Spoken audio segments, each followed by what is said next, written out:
दोस्तों नमस्कार, मैं रोहित शर्मा और आप देखना शुरू कर चुके हैं हिंदुस्तान 9 न्यूज। मैं अभी उत्तर प्रदेश में हूं और उत्तर प्रदेश में राष्ट्रीय लोकदल के विधायक प्रसन चौधरी मेरे साथ हैं। आज उत्तर प्रदेश के चुनाव की घोषणा कल हुई थी और उसके बाद आज हम बातचीत करने के लिए इनसे पहुंचे हैं, क्योंकि पश्चिम उत्तर प्रदेश की बात करें तो मीरापुर लोकदल के हिस्से में जाते नजर आ रही है और मीरापुर से लोकदल चुनाव लड़ेगी। उन्हीं सब चीज़ों को लेकर इनसे बात करेंगे और ये गठबंधन का हिस्सा है, सरकार का हिस्सा है। कई चीज़ें उत्तर प्रदेश में ऐसी हो रही हैं, उन पर भी इनसे बातचीत करेंगे। प्रसन जी, आपका स्वागत है हिंदुस्तान 9 न्यूज में। धन्यवाद भाई रोहित, बड़े दिन में आज तो बात हो रही है। बस आप मिलते नहीं हैं आजकल, आप सरकार में जब से हैं तो। नहीं, मैं तो मिलता हूँ। आप जो है थोड़ा सा मेरे से कभी हरियाणा के चुनाव में, कभी उत्तर प्रदेश के चुनाव में इधर उधर बात करो। प्रसन जी, चुनाव की घोषणा हो चुकी है जिसका सभी को इंतजार था। बिल्कुल। और जब आप पहले चुनाव लड़े थे तो आप इस पार्टी से अलग थे, सरकार का हिस्सा नहीं थे, गठबंधन में नहीं थे। बिल्कुल। अब गठबंधन में है और मीरापुर की सीट जहाँ से लोकदल पहले चुनाव जीती थी, सांसद भी आपका वहाँ से चुनाव जीत चुका है, तो अब कैसे देख रहे हैं, क्या स्थिति में लोकदल यहाँ पर है? तो ऐसा है, मेरी बात सुनो। हम किसी गठबंधन में हो, राष्ट्रीय लोकदल की नींव स्वर्गीय चौधरी चरण सिंह जी और स्वर्गीय चौधरी अजीत सिंह जी ने रखी है, और जो उनके विचार हैं उनको राष्ट्रीय लोकदल आज भी आगे बढ़ा रहा है। और स्वर्गीय चौधरी चरण सिंह जी के अनुयायी लोग यहाँ हैं, जो उन्हें एक देवता की तरह मानते हैं, और आज भी इस क्षेत्र में, पश्चिम उत्तर प्रदेश में, राष्ट्रीय लोकदल के कार्यकर्ता एक लोहे के स्तंभ की तरह स्थापित हैं और कार्य करते हैं। और वो आदरणीय चौधरी जैन सिंह जी को वो लाइक करते हैं, और आदरणीय चौधरी जैन सिंह जी, जो चौधरी आदरणीय और स्वर्गीय चौधरी चरण सिंह जी ने विचारधारा यहाँ स्थापित की थी, उस विचारधारा को भली भांति आगे बढ़ा है। गठबंधन कोई सा भी हो, उस गठबंधन का कोई फर्क नहीं पड़ता। हमारी पार्टी किसानों और मजदूरों की पार्टी है, किसान इसकी प्राथमिकता करेगा। लेकिन आपने कहा किसान और मजदूरों की पार्टी है। अभी जुम्मा 4 दिन हुए हैं, उस दिन यहाँ की सांसद इकरा हसन वो तो आरोप लगा रही थी और इनडायरेक्टली आप पर ही बात कर रही थी कि कहाँ है वो आपके विधायक जो आपका धरना उठवा कर गए थे, आपकी मांगे पूरी नहीं हो रही हैं। वो ऐसा है, देखो एक बात है वो छोटी बहन है, नाता वही रहेगा। आज उसका प्रोटोकॉल बहुत बड़ा है, वो मेंबर ऑफ पार्लियामेंट है, लेकिन किसी बात को कहना और परिपक्वता, उसमें बहुत फ़र्क होता है। और मैं ज़्यादा कमेंट्स नहीं कर सकता, तो अभी सीख रही है, सीख जाएगी।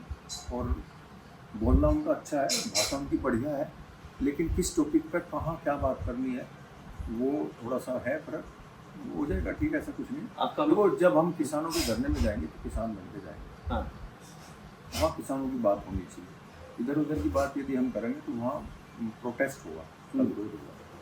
तो वही इस टाइप की है, ऐसा नहीं। सब लोग उनको लाइक करते हैं, सम्मान करते हैं, और जो होना चाहिए वो है, ऐसा कुछ नहीं है। तो अभी अकबर विरोध करा, विरोध वाली बात नहीं थी। वो ऐसे सर्कमस्टांसिस बन के आए थे, वो किसानों की बात जायज़ है, नाजायज़ नहीं है। 2.5-3 साल पुराना पेमेंट है, और आदरणीय मुख्यमंत्री जी भी सचेत हैं और वो प्रयास भी कर रहे हैं। और आदरणीय चौधरी जैन सिंह जी हमेशा किसानों की बात करते हैं, और किसानों के गन्ने के भुगतान के लिए, किसानों के भाव के लिए हमेशा संघर्ष पहले भी राष्ट्रीय लोकदल ने किया है, अब भी किया है। लेकिन एक सर्कमस्टेंसेस यहाँ ऐसे बने कि यहाँ जो पहले से मील था, वो मील धरातल में बिल्कुल नीचे दलदल में धंस चुका था। और ये सरकार के प्रयास से, और मैं कहूँ कि त्रिवेणी ने पहल करी, और ये त्रिवेणी ग्रुप पर चला गया। त्रिवेणी ग्रुप का नाम है, पूरे इंडिया में नाम है, उनकी 6-7 फैक्ट्रियाँ हैं। दूसरा, उनका कुछ मैकेनिकल का भी काम है, वो टरबाइन वगैरह भी बनाते हैं, गेयरबॉक्स भी बनाते हैं। अच्छा उनका नेटवर्क है।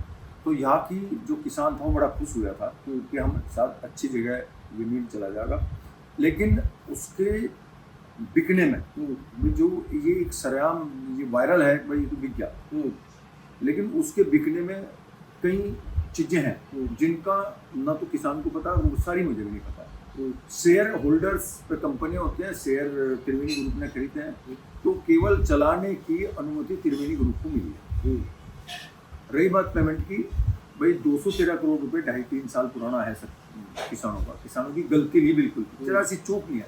यदि आप किसान बनकर देखें तो किसान की कितनी पीड़ा है, और 3 साल से जिसका पेमेंट नहीं हुआ, जिसका पूरा खर्चा इस खेती पर, इस गन्ने पे हो, वो कैसे कर रहा होगा, उसकी तड़प क्या होगी, उसके घर में यदि बीमारी होगी तो कैसे इलाज कराओगा, अपने बच्चों की फीस वो कहाँ से देगा, और शादी उसके घर में आ गई तो उसे कहाँ से करेगा, उसे कहीं आना जाना पड़ेगा, उसमें भी उसका खर्च होता है। और मैं आपको ये बताऊं, गन्ने के फसल में किसान को बहुत बड़ा प्रॉफिट नहीं है। ये दुर्भाग्यशाली किसान है इस पश्चिम उत्तर प्रदेश का कि उसे गन्ने की खेती मजबूरी में करनी पड़ रही है। और ये सर्कमस्टांसेस क्यों बने, कैसे बने? किसान धरने पे बैठ गया, जबकि सितंबर तक की उम्मीद थी वह हो जाएगा। जब वो धरने पे बैठ गया तो जब ये धरना चल रहा था 15 दिन 16 दिन किसान वहाँ धरने पे थे, भूख हड़ताल पे बैठे, तो हमारा प्रयास होता है कि भाई बैठ के समझौता कराया। देखो इसमें सरकार वाली बात जो आती है वो भी हम कंफ्यूज हैं। जो सरकारी मिल है किसी का भी पेमेंट आप बता दो रुक रहा हो। आदरणीय मुख्यमंत्री जी ने यहाँ सरेआम घोषणा करके गए थे, यदि कोई ग्रुप मिल मालिक किसानों के साथ जाति करेगा, इनका भुगतान नहीं करेगा तो उसे किसानों के हाथ में दे दिया जाएगा, ये उन्होंने घोषणा करी थी। ये सारे प्रयास हो रहे हैं और प्रयास के कारण ही उस दिन मुझे वहाँ किसानों के बीच में जाना पड़ा, बड़ी बात भी कहनी पड़ी। और हमें ये लगा कि जो समझौता हुआ है, जो करार हुआ है, उस पर इसे त्रिवेणी ग्रुप को था। लेकिन उसके बाद जो घटनाएं घटी, वे घटनाएं कुछ नेता लोग जान सकते हैं वो कैसी घटनाएं थी, क्यों ऐसा हुआ। उसने उस करार को तोड़ दिया तो किसानों को गुस्सा आया। गुस्से में किसान है, हमें भी पता है, लेकिन मैं ये कहता हूँ कि प्रशासन इतना प्रयास कर रहा है, ऊपर से हमने भी पूरा प्रयास किया। आदरणीय जो मंत्री हैं लक्ष्मीनारायण जी वो भी प्रयासरत हैं, गन्ना आयुक्त प्रयासरत हैं, और आदरणीय चौधरी जैन सिंह जी के कहने से मैं भी प्रमुख सचिव से बात करी, उन्होंने भी अपनी वार्ता करी और उस पर प्रयास, उस पर दबाव दिया। अब 50 करोड़ रुपए 25-25 करोड़ रुपए दो बार आ भी चुके हैं। तो अब ये नहीं कि ये दूर की बात नहीं रहेगी। तो जो उस दिन बात हुई है, कुछ बातों का किसी को पता होता है, किसी को पूरा पता नहीं होता। हम प्रयासरत हैं, आपको लगता प्रयासरत थे, अब भी प्रयास है। लेकिन आपने कहा कि जो सांसद है एक राशन, उनका प्रोटोकॉल अब बढ़ गया है, मेंबर ऑफ पार्लियामेंट है, बिल्कुल है, अच्छा बोलती है, लेकिन समझ नहीं है। आप कह रहे हैं समझ नहीं कहा मैंने ये कहा कि किसी चीज की नॉलेज करके उसमें तब हमें करना चाहिए। परिपक्वता में कुछ फर्क रह जाता है, राजनीतिक समझ में अभी कमी है। नहीं, राजनीतिक समझ उसकी बहुत है, मैं कब कह रहा हूँ राजनीतिक समझ। मैं कह कि किसी मुद्दे का सही तरीके से हमें पहले उसका मनन करना चाहिए, उसका पूरा विचार करके जब कोई बात हो, वो अलग टाइप का मैटर था। दूसरी तरफ समाजवादी पार्टी अब आपको, आपके गठबंधन को घेर रही है, जिसके साथ आप रहते थे। अब अखिलेश यादव कह रहे हैं, ये तो राजनीति है भाई, पक्ष विपक्ष होता है, तो ये तो वो गिरेगा, हम उनके गिरने से गिर रहे हैं। अच्छा, हम अपना काम कर रहे हैं, हम किसानों के बीच में रहते हैं। लेकिन मैं आप बात जो कर रहा हूँ, ये मैं बात कर रहा हूँ जो उत्तर प्रदेश में अभी 13 तारीख को जो घटना हुई बहराइच में, वहाँ पर एक घटना हुई, एक लड़का मारा गया और तनाव इतना बढ़ गया दो समुदाय के बीच। और अखिलेश यादव ने कहा ये चुनाव है यूपी के, ये गठबंधन, ये सरकार इतनी डरी हुई है कि इस तरह की घटना और उनको भुना के चुनाव जीतना चाहती है। आपको क्या लगता है? एक बात बता रोहित, हम भी विपक्ष में रहे हैं। विपक्ष जो मुद्दे इस टाइप के उन्हें उठा लिया। यदि कोई किसी की गैर जाति होगी, कहीं कानून व्यवस्था खराब होगी, किसी की अचानक इस टाइप से कोई घटना घटेगी, तो विपक्ष का काम होता है उसे, तो विपक्ष का काम, सत्ता पक्ष का काम होता है कि उस जो वहाँ बलवा हुआ है उसे शांत करना, और जो दोषी है उनको सजा देना। आदरणीय मुख्यमंत्री जी का स्टेटमेंट साथ है, जो दोषी उन्हें सजा मिलेगी। तो यही होता है, तो चलते रहता है चुनाव के टाइम में। तो कभी भी कहीं भी कैसे भी कोई घटना घट सकती है, अकस्मात घट सकती है, गलतफहमी में घट सकती है, घटी है, लेकिन सरकार ने अपना काम किया है और वो बलवा शांत है। जो दोषी है उनको सजा होगी। मीरापुर में क्या देख रहे हैं कि किसको टिकट मिल सकता है, क्या कोई बातचीत? जो काम एनडीए गठबंधन के जो राष्ट्रीय नेतृत्व के लोग हैं, आदरणीय चौधरी जैन सिंह जी है, वो तो उनका, हमारा फर्ज जो था हम उस फर्ज को अदा कर रहे हैं।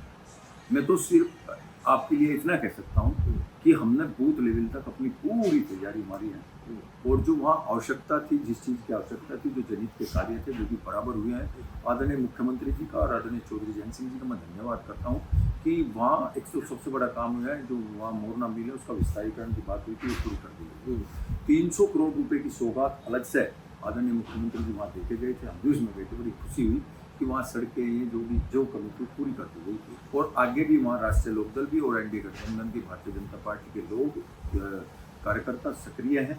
कहीं कोई इस टाइप की कोई भी यदि आवश्यकता हो तो साथ के साथ उसका पूरा कर दिया जाता है। वो हमारी पुश्तैनी सीट है और आदरणीय चंदन चौहान जी वहाँ से एमएलए थे, वो सक्रिय राजनीति करते हैं और वो एमपी हैं। उनका स्पेशल ध्यान मीरापुर पर रहेगा और रहता है और हमारा कार्यकर्ता संतुष्ट है और वहाँ हम चुनाव जीतेंगे, चाहे किसी को भी टिकट हो। और मुझे पता है किसी आदरणीय चौधरी जैन सिंह जी के सिपाही को वहाँ से टिकट होगा और वो चुनाव जीतता है। नाम भी पता होगा फिर तो? देखो, जो नाम मैं कैसे बता दूं, नाम तो चौधरी साहब को पता, मुझे थोड़े पता। मैं कहा कि आदरणीय चौधरी जैन सिंह जी के किसी भी सिपाही को टिकट मिलेगा। और आखिरी सवाल और खत्म करते हैं। जब आपने यहाँ पे चुनाव लड़ने से पहले आपने शुरुआत की, फिर गठबंधन हुआ और यहाँ विधानसभा चुनाव हुए, आप चुनाव जीते, आपके ही सहयोगी समाजवादी पार्टी के नायब हसन थे और उनकी बहन इकरा हसन, एक साथ आप लोगों ने चुनाव लड़ा। फिर गठबंधन में रहते रहते आमने सामने कांदला में आ गए, वहाँ का निकाय चुनाव हुआ, उसमें आमने सामने आ गए, इकरा हसन समाजवादी पार्टी के लिए और आप लोकदल के लिए। उसके बाद आप गठबंधन में भाजपा के साथ चले गए और फिर आमने सामने आ गए। फिर एक चुनाव हुआ और शामली का उस चुनाव में भारतीय जनता पार्टी ने वो चुनाव जीता और अब फिर आमने सामने आ रहे हैं। वही इकरा हसन मीरापुर में जाना शुरू कर दिए हैं, वहाँ पे भाषणबाजी शुरू हो गई है, लोगों को कह रही हैं कि यहाँ से मेरे पिताजी पहली बार यहीं से चुनकर गए थे और यहाँ के लोगों से मेरा एक संबंध है, जुड़ी हुई। अब फिर आमने सामने होंगे। ये वही लड़की है, आते हैं साथ बैठते फिर अलग हो जाते हैं, आते साथ बैठते फिर अलग हो जाते हैं। तो कैसे देख रहे हैं कि ये जो फाइट होने वाली है ये कैसे वर्क करना चाहिए, पार्टी लेवल पे जुझारूपन दिखाना चाहिए। आप जहाँ भी रहोगे, जहाँ भी रहते हो, मेहनत करो, संघर्ष करो, संघर्ष करना चाहिए, चाहे उसमें कोई भी हो। वो यदि संघर्ष करता है तो वो अच्छा कहलाता है। हम भी अपनी जो हमें ड्यूटी मिलेगी, जिस जो हमें हमारा लगाया जाएगा कि आपको ये कार्य करना, उस कार्य को हम पूरी मेहनत से करें, यही हमारा फर्ज है। तो ऐसा लगता है कि जो मनोहर हसन का परिवार, नाहिद हसन, इकरा हसन का परिवार कहीं सीट निकाल के नहीं ले जाए हाथ से लोकदल के? देखो, चुनाव है, चुनाव का पता थोड़ा ही चलता है। हमारी पुश्तैनी सीट है और आप एक बात बताओ, किसी नाम स्पेशल की पुश्तैनी सीट नहीं होती, वो राष्ट्रीय लोकदल की सीट रही है हमेशा से। एक दो बार बीच में कोई गड़बड़ हो गई हो, मुझे नहीं पता, पूरा डेटा तो मेरे पास है नहीं। तो वहाँ राष्ट्रीय लोकदल जीतता है, फिर जीतता है, कोई फर्क नहीं पड़ रहा है, कुछ नहीं फर्क पड़ता है। चलिए देखिए, प्रसन्न चौधरी हैं और मैं फिर एक बार याद दिला दूं, जब मैं इनसे पहले बात करता था 2022 के चुनाव से पहले, तो अलग तरह के नेता थे, फिर धीरे धीरे राजनेता बने और फिर इतने परिपक्व हो गए हैं, ऐसे घुमा देते हैं हर बात को, बहुत बढ़िया तरीके से घुमा के सीधा सीधा सा जवाब अब नहीं देते हैं। चलिए, बढ़िया भी है इनके लिए और इनके चाहने वालों के लिए। अब तक के लिए इतना ही। मैं मनोज शर्मा, आप देख रहे हैं हिंदुस्तान 9। जय हिंद।